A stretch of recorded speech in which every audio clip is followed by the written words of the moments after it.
আসসালামু আলাইকুম। আপনি কি কখনো ভাবছেন ফর্সা মানুষদের ক্যারিয়ার বেশি ভালো হয়? ত্বকের রং কি পেশাগত সাফল্যের জন্য আসলেই গুরুত্বপূর্ণ? আজকে আমি বলবো কেন ব্যক্তিত্ব পার্সোনালিটি ক্যারিয়ারের আসল গেম চেঞ্জার। ত্বকের রং আমাদের জিনের কারণে হয়, এটা জন্মগত।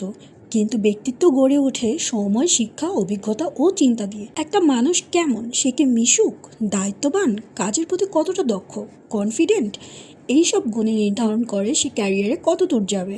আর ত্বকের রং, এটা শুধু বাড়ির একটা বৈশিষ্ট্য, এটা আপনার মেধা, দক্ষতা বা পরিশ্রমের বিকল্প নয়। চাকরির জায়গায় কি চাই? Skill, confident, teamwork, customer handling, সমস্যার সমাধান।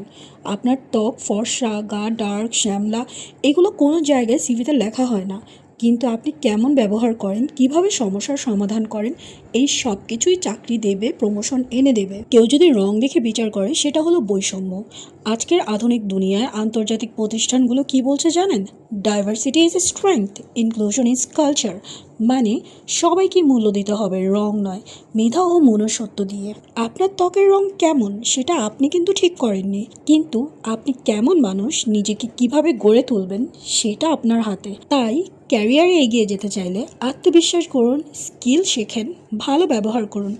রং নয়, ব্যক্তিত্বই আসল শক্তি। ভিডিওটি ভালো লাগলে লাইক, শেয়ার আর সাবস্ক্রাইব করতে কিন্তু ভুলবেন না। কমেন্টে লিখে জানান আপনি কিভাবে নিজের স্কিল বা ব্যক্তিত্ব গড়ার চেষ্টা করেছেন।